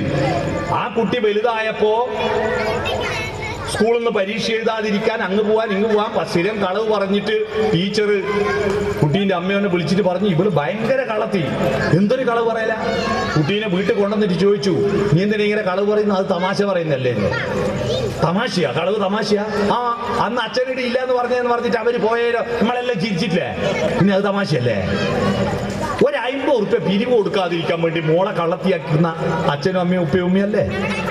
ഒരു 50 ഉറുപ്പ്യ കൊടുക്കാതിരിക്കാൻ. ചെറിയ വിഷയ കുട്ടികൾക്ക്. ആ ചെറിയ വിഷയങ്ങൾ കുട്ടികളുടെ വ്യക്തിത്വം വളരുന്നത് എങ്ങനെയാ? കുട്ടികളുടെ വ്യക്തിത്വം വളരുന്നത് നിങ്ങളോട് ചേർന്ന് നിന്നിട്ട്, 1. 2, അവർ സ്വതന്ത്രമായി കളിച്ചിട്ട്. 2 വേണം. നിങ്ങളെ ചേർത്ത് പിടിക്കണം കുട്ടികളെ. ഈ അമ്മയും ഉമ്മയെല്ലാം ചെറുപ്പത്തിൽ കുട്ടീനെ ഇങ്ങനെ ഭാര്യ പിടിക്കൂലേ? ഭാര്യ പിടിച്ച് പിന്നെ ബെൽദാൻ തോറും വിടൂലേ? വിട്ടു പോവില്ലേ? പിന്നെ പിടുത്തം കുറഞ്ഞു പോകും. ഈ കുറഞ്ഞു പോകുമ്പോൾ കുട്ടിയൊക്കെ ഭയങ്കര പ്രയാസമുണ്ട് കേട്ടോ ഉള്ളില്. ഇളയനെ വെട്ടിപ്പിടിക്കുന്ന കാണുമ്പോൾ മൂത്തേന് ഇങ്ങനെ വല്ലാത്ത അസ്വസ്ഥയാവും. ഈ മക്കൾ അച്ഛനും അമ്മയും ഉപ്പയും ഉമ്മയും കുട്ടികളെ ചേർത്ത് പിടിക്കാത്ത കുട്ടികളാണ് നാട്ടിൽ പോയിട്ട് ആരെങ്കിലും ചേർത്ത് പിടിച്ചിട്ട് പീഡന കേസ് പ്രതിയാവുന്നു. മനസ്സിലായോ? ഉപ്പയും ഉമ്മയും ഉത്തരവാദി. പാനൂർ മേഖലയിലെ കൊലപാതക പ്രശ്നങ്ങളിലെ പ്രതികളുടെ പറ്റിയിട്ട് ഒരു സർവേ നടത്തിയപ്പോ ആ സർവേയിൽ നിന്ന് ലഭ്യമായ വിവരം അതിലെ യഥാർത്ഥ പ്രതികൾ, ലിസ്റ്റ് കൊടുത്ത പ്രതിയല്ല, യഥാർത്ഥ പ്രതികളുടെ എല്ലാം വീട്ടിലെ ബാല്യകാലം അവരുടെ കുടുംബത്തിൽ അച്ഛനും അമ്മയും നല്ല സ്നേഹത്തിലായിരുന്നില്ല എന്ന്. അച്ഛനും അമ്മയും നല്ല സ്നേഹത്തിലായി പരസ്പര ബഹുമാനത്തോടുകൂടി ഉപ്പയും ഉമ്മയും വർത്തമാനം പറയുന്ന വീട്ടിലെ കുട്ടികളാണ് നല്ല മാനസികാരോഗ്യമുള്ള കുട്ടികളാവുക. കുട്ടികളെല്ലാം ജനിക്കുന്നത് I am okay, you are okay എന്ന ഭാവത്തിലാണ്. ഞാനും കുഴപ്പമില്ല, നിങ്ങളും കുഴപ്പമില്ല, എല്ലാം നല്ല എന്ന മട്ടില്ല. നിങ്ങള് കുട്ടീനെയും ചുമലിലിട്ടിട്ട് ബസിന്റെ സീറ്റിലിരിക്കുമ്പോ കുട്ടി ബേക്കിലിരിക്കുന്ന ആളെ ഇങ്ങനെ നോക്കുന്നുണ്ടിനാ. കുറെ നോക്കിയിട്ട് അവസാനം ഒരു ചിരിയിരിക്കും. ആ, ഇയാൾ ഓക്കെയാന്നാ. മനസ്സിലായോ? ഇയാൾ ഓക്കെയാന്നാ നോക്കുന്നത്. പിന്നീട് നമ്മുടെ സ്വഭാവം കൊണ്ടാണ് ചില കുട്ടികൾ I am okay, you are not okay. ഞാൻ പറയുന്ന മാത്രം ശരി, എന്റെ മതം ശരി, എന്റെ ജാതി ശരി, എന്റെ പാർട്ടി മാത്രം ശരി, ബാക്കി ബാക്കിയെല്ലാം മോശ എന്ന തെറ്റിദ്ധാരണ ഉണ്ടാകുന്നത് അച്ഛൻ ഉപ്പ പറയുന്ന മാത്രം ശരി, ഉമ്മ പറയുന്ന ഒന്നും വിലക്കെടുക്കാത്ത വീട്ടിലെ കുട്ടി ആടെ കുഴപ്പമൊന്നും ഉണ്ടാവില്ല. പക്ഷെ ഉമ്മ അടിമ, ഉപ്പ വലിയ മേധാവിയായിരിക്കുന്ന വീട്ടിലെ ആൺകുട്ടി നാട്ടുകാരുടെ പെരടി കയറുന്ന കുട്ടിയായിരിക്കും, ഉറപ്പാ. ഉമ്മയും ഉപ്പയും ഉപ്പാവയും ഉമ്മാവയും എല്ലാം പരസ്പര ബഹുമാനത്തോടുകൂടി വർത്തമാനം പറയുന്ന വീട്ടിലെ കുട്ടി മാത്രമേ നാട്ടുകാരോട് ജനാധിപത്യ ബോധത്തിൽ സ്നേഹത്തോടെ പെരുമാറൂ. നിങ്ങൾ മനസ്സിലാക്കണത്. പേടിപ്പിക്കലും അട്ടഹാസവും. കുട്ടികളല്ലേ ഇപ്പൊ അട്ടഹാസല്ലേ, മെല്ലെ പറയാൻ അറിഞ്ഞൂടല്ലോ. എന്താ കാരണം? കുട്ടികളെ വിളിക്കുന്ന പണ്ട് ഉപ്പാവയും ഉമ്മാവനും മുത്തശ്ശിയും വിളിക്കുക മോനേന്ന് പറഞ്ഞിട്ട് വിളിക്കൂലേ. ഇപ്പൊ ആരും വിളിക്കുക? ഇപ്പൊ എങ്ങനെയാ വിളിയെന്ന് പറയാൻ പറഞ്ഞേ? വിളി ഞാൻ പറഞ്ഞുതരാ. അടുപ്പത്തൊന്നും കറി ഭക്ഷണമൊന്നും ആയിട്ടില്ല, അലക്കാൻ കുറെ ബാക്കിയുണ്ട്, പാത്രം കഴുകി കഴിഞ്ഞിട്ടില്ല, സ്കൂൾ വണ്ടി വരാനായി, ചെക്കനാണ് എണീറ്റിട്ടില്ല. രാവിലെ തന്നെ കേൾക്കുന്നത് രാക്ഷസന്റെ ഒച്ചയാ, ഇബിലീസിന്റെ ഒച്ചയാ കുട്ടി രാവിലെ കേൾക്കുന്നത്. അവൻ അന്ന് ഇബിലീസിയാവും. കുഞ്ഞീളം പൂങ്കാറ്റ് തക്ബീർ ചൊല്ലുന്നു, ലാ ഇലാഹ ഇല്ലല്ലാഹ്, ലാ ഇലാഹ ഇല്ലല്ലാഹ്. വാഴയിലൂടെ ആട്ടം തക്ബീറിന്റെ താളമാണെന്ന് ഏതെങ്കിലും ഒരു ഉമ്മ കുട്ടിക്ക് പാടിക്കൊടുത്തിട്ടുണ്ടെങ്കിൽ ആ കുട്ടി അഗ്രഹാര ജയിലിൽ ബാംഗ്ലൂരിൽ പോയി കിടക്കേണ്ടി വരില്ല എന്ന് ഞാൻ സ്റ്റാമ്പ് പേപ്പറിൽ എഴുതി ഒപ്പിട്ട് തരാം. തടിയന്റെ അവിടെ നസീർ ഉണ്ടല്ലോ, അഗ്രഹാര ജയിലിൽ പോയി കിടക്കുന്നത്. ഒരു തടിയന്റെ അവിടെ നസീറും എൽഞ്ഞോന്റെ അടുത്ത മജീദും ഒരു ഭീകരവാദിയും ഒരു തോന്നിയാസിയും വർഗീയവാദിയും. ജനിക്കുമ്പം വർഗീയവാദിയും തോന്നിയാസിയായിരുന്നില്ല, നല്ല കുട്ടികളായിരുന്നു. നമ്മുടെ പെരുമാറ്റം നമ്മൾ അവർക്ക് കൊടുക്കേണ്ട ഇമോഷണൽ കോഷ്യന്റിന് പുറമെ പാഷണൽ കോഷ്യന്റ്, ആർദ്രത കൊടുത്തില്ല. എന്താ ഈ ആർദ്രത എന്ന് പറഞ്ഞാൽ? ഹൃദയം നനച്ചു കൊടുക്കില്ല. അതെന്നാ പരിപാടി? ഹൃദയം നനച്ചു കൊടുക്കാൻ അറിയോ അമ്മമാരെ നിങ്ങൾക്ക്? എനിക്ക് കവിത ഇഷ്ടം. ഒരു ദിവസം ഒരു കവിത വായിക്കാതെ ഞാൻ കിടന്നുറങ്ങില്ല. ഒരു കവിത വായിക്കാതെ ഞാൻ കിടന്നുറങ്ങില്ല. അതെന്റെ ശബ്ദമാണ്. ആ ശബ്ദത്തിന് എന്നെ പ്രേരിപ്പിച്ചത് 1ാം ക്ലാസ്സിലെ പാഠപുസ്തകം കിട്ടി അന്ന് എന്നെ അടുത്തിരുത്തിയിട്ട് ആ പാഠത്തിൽ ഏറ്റവും ഒടുവിൽ പുലരിയോടൊത്തെന്നും പൂന്തോപ്പിയിലെത്തുന്ന പൂമ്പാറ്റ കുഞ്ഞുങ്ങളെന്തു ചന്തം, അവരുടുത്തിടും അപ്പാവാട വിറ്റിടും കടയേതെന്നമ്മയ്ക്കറിഞ്ഞുകൂടെ, അതുപോലെ ഒന്നമ്മേ തിരുവോണപ്പുടവയായി അരുമാമകൾക്ക് തരികയില്ലേ എന്നെന്റെ അമ്മ പാടിത്തന്ന പാട്ടാണ് എന്റെ ഹൃദയത്തിൽ നനച്ചു തന്നത്. നിങ്ങൾ എത്ര പേർ മക്കളെ ചേർത്ത് നിന്നിട്ട് കവിത ചൊല്ലാറുണ്ട്, കഥ വായിച്ചു കൊടുക്കാറുണ്ട്, പാട്ട് പാടാറുണ്ട്? എത്ര പേർ പാട്ട് പാടാറുണ്ട്? ആലോചിച്ച് നോക്കൂ. എനിക്ക് മാപ്പിളപ്പാട്ടിന് സ്കൂൾ പഠിക്കുമ്പോൾ, കണ്ണ സ്കൂൾ പഠിക്കുമ്പോൾ സമ്മാനം കിട്ടലുണ്ട്. ആ പാട്ട് എന്നെ പഠിപ്പിച്ചു തന്ന സാറൂത്തയാ. സാറൂത്ത ഈ റബ്ബർ മരം, തോട്ടത്തിൽ റബ്ബർ മരം മുറിച്ച അതിന്റെ കുട്ടക്ക് വരുന്ന സാറൂത്ത. ഞാൻ പശുവിനെയും കൊണ്ട് കുന്നിന് കയറിയാൽ സാറൂത്ത പാടിത്തരുന്ന കാപ്പ് മല കണ്ട പൂങ്കാറ്റേ എന്ന പാട്ട് സാറൂത്ത പാടിത്തന്ന. ഉടനെ കഴുത്തന്റെ തറുക്ക് ബാപ്പാ, നേരെ ഉടവാൾ വെച്ചറുക്ക് ബാപ്പാ എന്ന പാട്ട്. ആ പാട്ട് പാടിയിട്ട് എനിക്ക് മാപ്പിളപ്പാട്ടിൽ അന്ന് സമ്മാനം കിട്ടിയേ. അത് സാറൂത്ത പാടി തന്ന. നിങ്ങള് ഇതൊക്കെ വേണം മനുഷ്യന്റെ വികാസത്തിന്. ഇറച്ചിയും മീനും മുട്ടയും പാഠപുസ്തകം പോരാ. അതിന് പുറമേയുള്ള ഒരുപാട് കാര്യങ്ങളുണ്ട്, പ്രകൃതിയുണ്ട്, അയൽവാസികളുണ്ട്, നാട്ടുകാരുണ്ട്. ഇതെല്ലാം ചേർന്നാലേ ഒരു മനുഷ്യന്റെ സമഗ്ര വികാസം ഉണ്ടാകൂ. അത് നിങ്ങൾ തിരിച്ചറിയണം. അതുകൊണ്ട് ഹൃദയം നനച്ചു കൊടുക്കണം. പാഷണൽ കോഷ്യന്റ്. നിങ്ങൾ സിമെന്റ് തേക്കുന്ന ചുമരിന് സിമെന്റ് തേക്കുമ്പോ പൂഴിയും സിമെന്റും വെള്ളവും ചേർത്തിട്ട് കുമ്മായ കത്തി കൊണ്ട് കോരിയിട്ട് ചുമരിൽ അടിക്കുമ്പോ ആ ചുമരിൽ അടിച്ച സിമെന്റ് അപ്പാട് അടന്നു പോരും. പോരാതിരിക്കാൻ ആദ്യം ചുമര് നനക്കും ഇല്ലേ? ചുമര് നനക്കൂലേ? ആ നനച്ചാ പിന്നെ അവിടെ പിടിച്ചോളും. അതുപോലെ ഖുറാനും ബൈബിളും ഗീതയും എല്ലാം പഠിച്ചാല് അത് കുട്ടികളെ ഹൃദയത്തെ തട്ടണമെങ്കിൽ ആ ഹൃദയത്തിന് നനവുണ്ടാക്കണം. അത് നനച്ചു കൊടുക്കുന്ന പണി ആരതാ? കുടുംബത്തിലെ ഉമ്മയുടെ, ഉപ്പയുടെ, ഉപ്പാവയുടെ, ഉമ്മാവയുടെ, അമ്മാവന്റെ ഒക്കെ പണിയാ. അത് അന്ന് കുടുംബം എന്ന വിദ്യാലയത്തെ തിരിച്ചു പിടിക്കുക. അതാണ് റാഷണൽ കോഷ്യന്റ്. നാലാമത്തത് സ്പിരിച്വൽ കോഷ്യന്റ്. ധാർമ്മിക മൂല്യങ്ങൾ വേണം കുട്ടികൾ. എന്താ ഈ ധാർമ്മിക മൂല്യം? ഖുറാനും ബൈബിളും ഗീതയും പഠിച്ചാൽ മാത്രം ധാർമ്മിക മൂല്യം ഉണ്ടാവോ? അങ്ങനെയാണെങ്കിൽ എത്ര സ്വാമിമാരുണ്ട് ഭാഗവതം പഠിച്ച് അങ്ങേ തലക്കെത്തിയിട്ട് ഇപ്പൊ പീഡന കേസ് പ്രതിയായിട്ട് ജയിലിൽ കിടക്കുന്ന ബിഷപ്പ് കണ്ടില്ലേ ജയിലിൽ കിടക്കുന്നത്? ഉസ്താദുമാരെ അറസ്റ്റ് ചെയ്യുന്നില്ലേ? എന്തുകൊണ്ടാ? ഇത് പഠിച്ച പോരാ. അത് പഠിക്കുന്നത് പ്രകൃതിയോടും നമ്മുടെ കുടുംബത്തോടും ഇരുന്ന് ഒരു പരസ്പര ധാരണയോടെ ഉണ്ടാക്കുന്ന അവന്റെ ഹൃദയത്ത് തട്ടണം. ഒരു പൃത്തിക്കൊമ്പ് മാവിന്റെ സീസൺ അല്ലേ, അത് നോക്കിയിട്ട് ഒരു ധാർമ്മികത ഉണ്ടാക്കി കൊടുക്കാൻ പറ്റും കുട്ടിക്ക്. എങ്ങനെ? കശുവണ്ടി സീസണിൽ എന്റെ നാട്ടില് തൊടിക്കള ഇടുമ്പോ ബസ് ഡ്രൈവർമാർ വണ്ടി ഓടിക്കുമ്പോൾ വളരെ ശ്രദ്ധിക്കും. കാരണം എന്താണെന്നറിയോ? റോഡ് മേൽ മാത്രം നോക്കിയാൽ പോരാ, മേലോട്ട് നോക്കണം. ഈ അണ്ടി കനത്തിട്ട് വൃത്തിക്കൊമ്പ് താഴോട്ട് താവും. അപ്പൊ ഇത് കൊണ്ടുപോയിട്ട് മുട്ടിയിട്ട് ഗ്ലാസ് പൊട്ടിപ്പോവും. അപ്പൊ അത് നോക്കിയിട്ട് എന്താ, അണ്ടിയും മാങ്ങയും വർദ്ധിക്കുമ്പോ വൃത്തിക്കൊമ്പ് താഴോട്ട് താഴ്ന്ന് നോക്കിയിട്ട് അറിവും സമ്പത്തും വർദ്ധിക്കുമ്പം വിനയം കൂടുക വേണ്ടേ, അഹന്ത കൂടുകയല്ല വേണ്ടതെന്ന്. മരങ്ങൾ താഴുന്നു ഫലാഗമത്തിനാൽ പരം പരം നമിക്കുന്നു നവാമ്പുവാൽ ഖനം എന്ന് പറഞ്ഞു കൊടുക്കാൻ പറ്റണം. പ്രകൃതിയിൽ നിന്ന് പഠിപ്പിക്കണം, അയൽവാസികളിൽ നിന്ന് പഠിപ്പിക്കണം, കഥകളിൽ നിന്ന് പഠിപ്പിക്കണം. അതാണ് സ്പിരിച്വൽ കോഷ്യന്റ്. ധാർമ്മിക മൂല്യങ്ങൾ ഉണ്ടാവണം കുട്ടി. അഞ്ചാമത്തത് ഡൈവേഴ്സിറ്റി കോഷ്യന്റാ. എന്താ ഡൈവേഴ്സിറ്റി കോഷ്യന്റ്? ഈ ഭൂമി പല വിധത്തിൽ, പല ആളുകൾ, പല ആശയങ്ങൾ, പല വേഷങ്ങൾ, പല രൂപങ്ങളാണ്. എല്ലാം ഒരുപോലെയായ ഈ ഭൂമിക്ക് ഒരു രസവും ഉണ്ടാവില്ല കേട്ടാ. എല്ലാ മനുഷ്യന്മാര് കാക്കേനെ പോലെ, കാക്കേൻ തിരിച്ചറിയാം നമുക്ക്. അതുപോലെ ഇല്ലാത്ത നാട്ടിൽ ചെന്നാലോ ചില കുട്ടികൾക്ക് ഇന്ന ഭക്ഷണം ഉണ്ടെങ്കിലേ കഴിക്കൂ, പറ്റില്ല. എല്ലാ ഭക്ഷണവും കഴിക്കണം, എല്ലാ വസ്ത്രവും ധരിക്കാൻ പഠിക്കണം, എല്ലാ ഭാഷയും പഠിക്കണം കുട്ടികൾ, എല്ലാറ്റിനോടും പൊരുത്തപ്പെടാൻ പഠിക്കണം കുട്ടികൾ. വെള്ളം, ഈ 6 മാസം മഴ പെയ്യുന്ന കേരളത്തിൽ, പ്രളയമുണ്ടാകുന്ന കേരളത്തിൽ, ഇത്രയും പുഴയും തോടുള്ള ഈ കേരളത്തിൽ മക്കളെ നീന്താൻ പഠിപ്പിച്ച് എത്ര കുടുംബങ്ങളിലെ രക്ഷിതാക്കളുണ്ട്? ഇടാ ഒന്ന് കൈപൊന്തിച്ചാട്ടെ. മക്കളെ നീന്താൻ പഠിപ്പിച്ചവരൊന്ന് കൈപൊന്തിച്ചാ.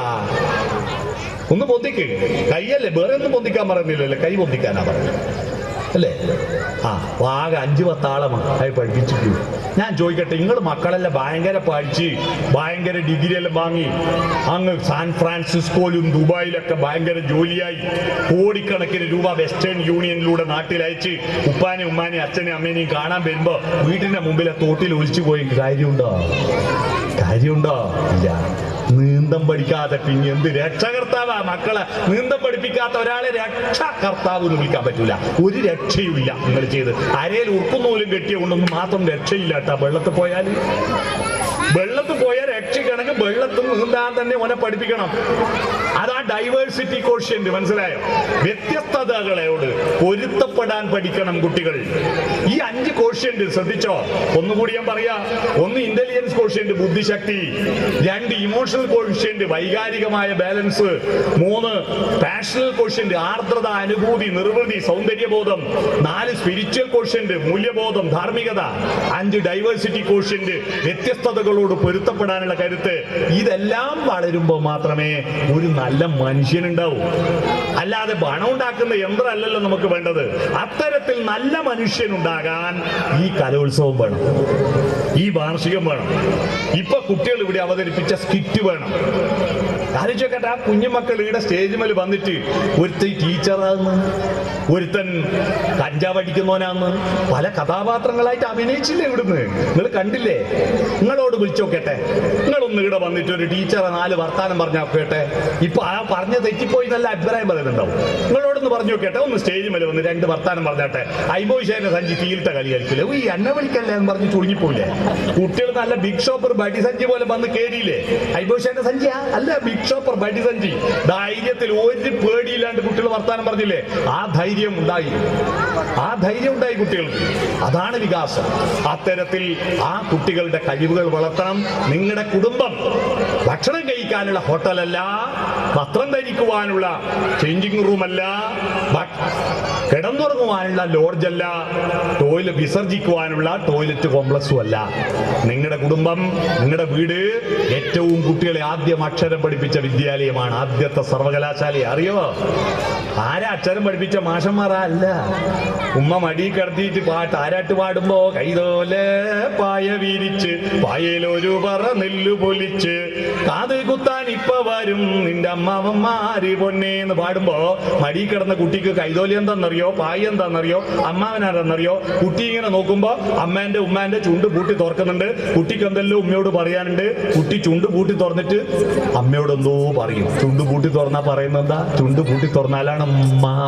അത് അമ്മ, ഉമ്മ, മമ്മി, മദർ, മാതാ, മാം.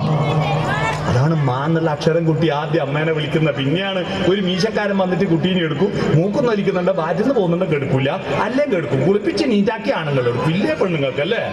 അപ്പൊ ഈ മീശക്കാരൻ ആരാന്ന് കുട്ടിക്കറിയോ? ഇത് ഉമ്മാന്റെ കെട്ടിയോനാന്ന്. കാരണം ഉമ്മാന്റെ മംഗളത്തിന് കുട്ടീനെ ക്ഷണിച്ചിട്ടുണ്ടാവില്ലല്ലോ. പിന്നെ എങ്ങനെ അറിയും ഇത് ഉമ്മാന്റെ കെട്ടിയോനാന്ന്? ആ മീശക്കാരൻ കുറച്ച് കടുപ്പത്തിലാ പറയുന്നത്. കുട്ടി കടുപ്പത്തിൽ ഉമ്മ എന്ന് പറയും. കടുപ്പത്തിൽ ഉമ്മ എന്ന് പറയുന്ന ഉപ്പ. മനസ്സിലായി? അതാ ഉപ്പ. ആ മീശക്കാരൻ വർത്താനം പറയുമ്പോ ചുണ്ട് കൂട്ടി തുറക്കൽ മാത്രമല്ല, ഇതിൻ്റെ ഉള്ളുന്നുണ്ട് ഇറച്ചി കഷ്ണം ഇളകി കളിക്കുന്നത്. കുട്ടീന്റെ വായിൽ ഇറച്ചി കഷ്ണം അണ്ണാക്കെ പറ്റിച്ചിട്ട് ഇയാളെ വിളിക്കൂ. അതാ നാം അണ്ണാക്കെ പറ്റിച്ചാൽ കിട്ടുന്ന അക്ഷരം അതാ മനസ്സിലായ? അപ്പൊ ഉമ്മ, ഉപ്പ, അച്ഛൻ എന്നെല്ലാം ശബ്ദത്തിൽ അക്ഷരം പഠിപ്പിച്ച് വർത്താനം പറയാൻ പഠിച്ച കുട്ടിയല്ലേ നമ്മൾ LKG-യിലും അംഗനവാടിയിലും അയച്ചിട്ടുള്ളൂ. അപ്പൊ അക്ഷരം പഠിപ്പിച്ച ആരാ? നിങ്ങളാണ് ആദ്യം. ഈ ശബ്ദം എന്ന അക്ഷരമാണ് പ്രധാനം. ഏതുന്ന അക്ഷരത്തിന് വികാരമൊന്നുമില്ല. രാവിലെ നേറിയ 6 മണിക്കും രാവിലെയാ, 8 മണിക്കും രാവിലെയാ, 10 മണിക്കും രാവിലെയാ. എന്നാ ഉമ്മ പഠിപ്പിച്ച അക്ഷരത്തിൽ രാവിലെ എന്ന് പറഞ്ഞാലോ 6 മണിക്ക് മുമ്പല്ലേ? മാഷ് പഠിപ്പിച്ച അക്ഷരത്തിൽ രാവിലെ നേതാനാവോ? ഞാൻ മട്ടന്നൂർ സ്കൂളിൽ വിദ്യാരംഗം പ്രസംഗിക്കുമ്പോ രാവിലെ നേതാനാവോ എന്ന് പറഞ്ഞു ചോദിച്ചാലോ 4ാം ക്ലാസ് പഠിക്കുന്ന ബഷീർ നോട്ട് ബുക്കും കൊണ്ട് എണീറ്റ് എന്നിട്ട് പറഞ്ഞു, സാറേ രാവിലെ നേതിയിട്ട് കടലാസ് കയറിപ്പോയി. അമർത്തിയെഴുതി. ശബ്ദം മാറും, അർത്ഥം മാറും. ഈ ശബ്ദത്തെ, നാദത്തെ നിങ്ങൾ ഉപയോഗിക്കണം. എപ്പോഴും ഒച്ചപ്പാടുണ്ടാക്കി പറയല്ല, മെല്ലെ പറ. കുട്ടികളോട് മെല്ലെ പറ. പഠിക്കടാ എന്ന് എത്ര ആവശ്യം നിങ്ങൾ പഠിക്കുന്നോ അത്ര കുട്ടികൾ പഠിക്കൂല കേട്ടോ. പഠിക്കുന്ന ആഹ്വാനം ചെയ്യണ്ട. അവര് സ്വയം പഠിക്കട്ടെ. നമുക്ക് പഠിക്കാം. കുട്ടികൾ പഠിക്കുമ്പോൾ കുറച്ചു നേരം അവിടെ പോയിരിക്കും. കുട്ടികൾ പഠിക്കുമ്പോൾ സീരിയൽ വെക്കുന്ന, TV വെക്കുന്ന വീടുണ്ടെങ്കിൽ ഞാൻ കുട്ടികൾക്ക് ഒരു സൂത്രം പറഞ്ഞു കൊടുക്കലുണ്ട് കേട്ടാ. അതിന്റെ മരുന്ന് പരീക്ഷ എടുപ്പിച്ചിട്ട് കുട്ടികൾ പഠിക്കുമ്പോൾ TV-യിൽ സീരിയൽ കാണുന്ന രക്ഷിതാക്കളുണ്ടെങ്കിൽ ഞാൻ അതിന് പറഞ്ഞു കൊടുത്തത്. അടിയന്നെ ഒരു സ്കൂളിലെ 10ാം ക്ലാസ്സിലെ കുട്ടിയൊക്കെ ഞാൻ ആ സൂത്രം പറഞ്ഞു കൊടുത്തു. അതിനൊരു മരുന്നുണ്ട്. മുറ്റത്ത് ഇറങ്ങിയിട്ട് മൂർച്ചയുള്ള കല്ലെടുക്കുക, ഒറ്റയേറിന് TV ഒളിച്ചു കാണാറ്. മക്കൾക്ക് പരീക്ഷ ഉണ്ടാകുമ്പോ അമ്മ അടുത്ത് സീരിയൽ കാണുന്നുണ്ടെങ്കിൽ ഒറ്റയേറിന TV ഒളിച്ചു കാണാം. ഞാൻ അടുത്ത 10ാം ക്ലാസ്സിൽ കേസുണ്ട്, ഞാൻ നടത്തിക്കോളും പറഞ്ഞു. കുട്ടികൾ പഠിക്കുമ്പോൾ കുറച്ചു നേരം അടക്കി ഇരിക്ക്. അവരെ ടെക്സ്റ്റ് ബുക്കെല്ലാം വെറുതെ ഒന്ന് നോക്കി അതിന്റെ മൂലയെല്ലാം മടങ്ങിയിട്ടൊന്ന് നിർത്തോടുത്ത് അതിന് പൊതിയെല്ലാം ഒന്ന് മാറ്റി എടുത്തോട്ട് അങ്ങനെ നിൽക്ക്. അവരുടെ അടുത്ത്, അവരുടെ കൂടെ നിൽക്ക്. അവരുടെ വികാരമായി, അവരുടെ ചങ്ങാതിയായി, അവരുടെ മാഷായി, അവരുടെ ശിഷ്യനായി. കുട്ടികൾ ചോദ്യം ചോദിക്കട്ടെ. നിങ്ങൾ ഉത്തരം അറിയില്ലെങ്കിൽ കുട്ടികളെ മുമ്പ് തോക്ക്. നിങ്ങൾ കുട്ടികളോളം താണാലേ കുട്ടികൾ നിങ്ങളോളം ഉയരും. നിങ്ങൾ ഇങ്ങനെ മസിൽ പിടിച്ച് മേലോളം നിന്നാൽ ആനപ്പുറത്ത് കയറാൻ പാപ്പാന്റെ മുമ്പിൽ ആന താണോർത്താലേ പാപ്പാൻ ആനേനേക്കാൾ മേലെ പോകുന്നുള്ളൂ. നിങ്ങൾ കുറച്ച് താണു കൊടുക്കും കുട്ടികളെ മുമ്പിൽ. അല്ലാതെ പേടിപ്പിക്കലും ഞെട്ടിക്കലും ആഹ്വാനം ചെയ്യലും തെളിക്കലും. ചില വീട്ടിൽ പോയാൽ മൂരിയും തെളിക്കും പോലെയാ മക്കളെ തെളിക്കുക. എന്ത് ദുഷ്ടന്മാരാന്നറിയോ മക്കൾ എന്ന് പറഞ്ഞാൽ. ഇതാരാ ഇത്? നമ്മളെ പൊന്നി ഇതിനെ ഒരു കുഞ്ഞിക്കാല് കാണായിട്ട് കരയുന്ന എത്ര ഉമ്മമാരും അമ്മമാരും അച്ഛന്മാരും നാട്ടിലുണ്ട്. നമുക്ക് കിട്ടിയില്ലേ ഈ മോനെ? എന്നിട്ട് അതിനിങ്ങനെ പേടിപ്പിക്കലാ? അല്ല, അതിനെ സ്നേഹിക്ക്, അതിനെ സഹായിക്ക്, അതിന്റെ കൂടെ നിൽക്ക്. എന്നിട്ട് നിങ്ങളോളം നിങ്ങളെക്കാൾ വളരാൻ വേണ്ടി കൂടെ നിൽക്കുന്ന ഉമ്മയും ഉപ്പയുമായി നിങ്ങൾ മാറണം. നിങ്ങളിടക്ക് സ്കൂളിൽ വരണം. സ്കൂളിൽ മാഷന്മാരോട് കുറ്റം പറയാൻ മാത്രം വരരുത് കേട്ടോ. എപ്പോ നോക്കിയാലോ ടീച്ചറെ TV കാണുക, ടീച്ചറെ മൊബൈലാ. ഈ ഭക്ഷണം കഴിക്കുമ്പോൾ TV കാണുന്ന വീടുണ്ടെങ്കിലുണ്ടല്ലോ, ആ വീട് ജ്യേഷ്ഠ ഇംഗ്ലീഷ് കയറുന്ന വീടാ. TV കാണുമ്പം ഭക്ഷണം കഴിക്കുന്ന ഏതെങ്കിലും വീടുണ്ടെങ്കിൽ ആ വീട്ടിൽ ഞാൻ ഓർപ്പിച്ച് പറയുന്നു, സംസ്കാരം എന്ന് പറയുന്ന സാധനം ഉണ്ടാവില്ല. TV കാണുമ്പോൾ ഒറ്റൊരു പണിയെ നടക്കുമല്ലേ? ഭക്ഷണം കഴിക്കൽ വേറെ ഒരു പണിയും നടക്കില്ല. കുഞ്ഞുണ്ണി മാഷ് പറഞ്ഞിട്ടുണ്ട്, വായിലേക്കുള്ള വഴി കൈക്ക് കാണാ പാടം, വായിൽ നിന്നുള്ള വഴി നാവിന് തെറ്റുന്നു മിക്കപ്പോഴും. ചോറ് തിന്നുമ്പോ പെട്ടെന്ന് കരണ്ട് പോയ കാര്യം വായി കാണാനായിട്ട് ചോറ് വാരി ചെവി കൊണ്ടച്ചന. ഇല്ല, വായിലേക്കുള്ള വഴി കൈക്ക് കാണാ പാടാ. അതുപോലെ TV കാണുമ്പോൾ അതങ്ങ് നടന്നോളൂ. പാടില്ല. മൊബൈലും TV-യും നോക്കിയിട്ട് ഭക്ഷണം കഴിക്കരുത്. വീട്ടിലെല്ലാവരും പരസ്പരം നോക്കിയിട്ട് ഭക്ഷണം കഴിക്കുക. കണ്ണിൽ നോക്ക്, മുഖത്ത് നോക്ക്, എന്നിട്ട് വർത്തമാനം പറഞ്ഞ് ഭക്ഷണം കഴിക്കും. അത്തരത്തിലുള്ള നല്ല സൗഹാർദ്ദമായ കുടുംബ ബന്ധങ്ങൾ ഉണ്ടാക്കി വെക്കൂ. നമ്മളെ കുട്ടികളൊന്നും മോശക്കാരാവില്ല, എല്ലാം നല്ല കുട്ടികളാവും. ഈ കുട്ടികൾക്ക് ആർദ്രത ഉണ്ടാക്കി കൊടുത്താൽ മതി രക്ഷിതാക്കളെ. വേറെ ഒന്നും വേണ്ട. നമ്മളെ കുട്ടികളെ പറ്റി ഒരു ബേജാറ് നിങ്ങൾക്ക് വേണ്ട. ആ ആർദ്രത ഉണ്ടാക്കി കൊടുക്കാൻ നിങ്ങൾ ഈ വിദ്യാലയം, പൊതുവിദ്യാലയമാണ് ഏറ്റവും നല്ല കരുത്ത്. ആ പൊതുവിദ്യാലയം, ഈ വിദ്യാലയം തെരൂർ മാപ്പിള LP സ്കൂള് അതിന്റെ ബാഹ്യമായും ആന്തരികമായും വളർന്നുകൊണ്ടിരിക്കുകയാണ്. ആ വളർച്ചയുടെ പടവിലിടയിലാണ് ഈ വാർഷികാഘോഷം നടന്നത്. ആ വാർഷികാഘോഷം വളരെ നന്നായി വിജയിപ്പിച്ച രക്ഷിതാക്കൾക്കും അധ്യാപകർക്കും പ്രത്യേകിച്ച് കുട്ടികൾക്കും എല്ലാവർക്കും അഭിനന്ദനം അറിയിച്ചുകൊണ്ട് ഉത്തരോത്തരം ഈ വിദ്യാലയം ഇതാ കെട്ടിടമെല്ലാം ഗംഭീരമായി ഉയരുന്നുണ്ട്. ഉത്തരോത്തരം ഈ വിദ്യാലയം നല്ല വളർച്ച നേടട്ടെ എന്ന് ആശംസിച്ചുകൊണ്ട് ഈ വാർഷികത്തിന് എന്നെ ക്ഷണിച്ചതിനും എന്നെ കേട്ടതിനും നന്ദി പ്രകാശിപ്പിച്ചുകൊണ്ട് ഞാൻ എൻ്റെ ഭാഷണം ചുരുക്കുന്നു.